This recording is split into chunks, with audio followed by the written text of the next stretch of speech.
Welcome everybody to the first episode of The Feeding Frenzy. I'm Nathan, here with Blake and Jordan.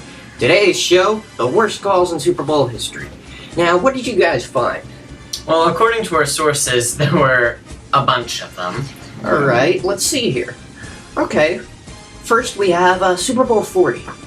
According to our sources, the entire officiating at Super Bowl 40 was criticized. A big example was an offensive pass from the Seahawks against the Steelers, nullifying a 16-yard touchdown in the first quarter. So, basically, a writer summed it up as Billy Levy and his crew ruined Super Bowl 40. Am I right? Well, Super Bowl 40 wasn't too bad. It was a good game.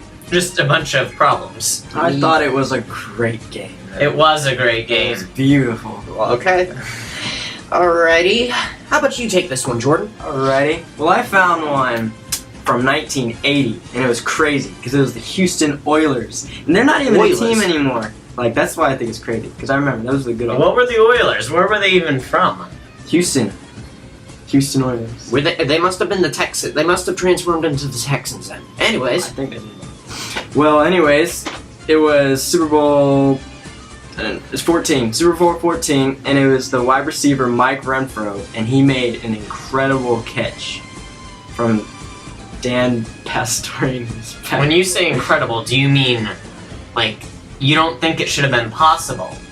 It was literally over the shoulder, like Odell type catch. Do you mean like The Incredible? Do you mean like The Incredibles? Mm-hmm. But like he made it in the end zone, and he was out of bounds, even though he was inbounds. They called it out. Oh, I think he was probably out. They lost the Super Bowl. Guess should have given him a chance. Blake, will you take this next one? Number 3 would have to be the coin flip of 1998 Thanksgiving Day, the Super Bowl 32. It seems that during the game, there was a bit of confusion caused by the coin flip. The game was already in overtime, so tensions were high, and this did not help. I know what you're talking about. Referee Phil Luckett and Jerome Bettis.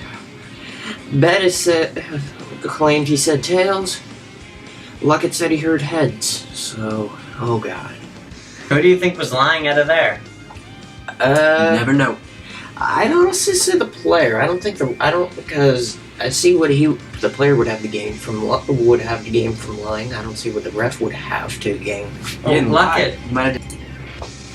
I think I'll pass this one over to you. Thank you. Let's see here. Oh, Tom Brady, eh? Number 2 on the list. Let's see here. AFC playoff game in 2001. That must have been Super Bowl 37. Okay. He fumbled a ball while being sacked by an Oakland defensive back. And it looked like they would win. The Raiders would win, but Walt Coleman, a referee, reversed the fumble and said it was incomplete, giving rise to something called the Tuck Rule. And because of that, the Patriots would win. What do you think? I think the Patriots are just a good team overall, and that must be a great rule. I honestly think that the Patriots are just a bunch of cheaters. They cheated in Super Bowl 49 season. They cheated here, so where don't they cheat? It was just a bad call. They had a rule made after this guy because he made the rule. If you say so. If On to number 1. Jordan, finish us off. Alright, number 1, we got something I like to call the Fail Mary. It was a Hail Mary pass by Russell Wilson, which is a giant long pass for those of you who don't know. And it was the Seahawks versus the Packers in 2012. And Which Super Bowl was this? This is 46, I think. Okay. But it ended up being just a giant miscalled pass interference, and it ended up the Seattle winning. The Packers lost. So that's where the nickname Fail Mary comes from? Oh, wow. Well, shame on the Green Bay. Shame on Green Bay. Well, that wraps up the first show of The Feeding Frenzy. Until next time, I'm Nathan. I'm Blake. I'm Jordan. See you all next time.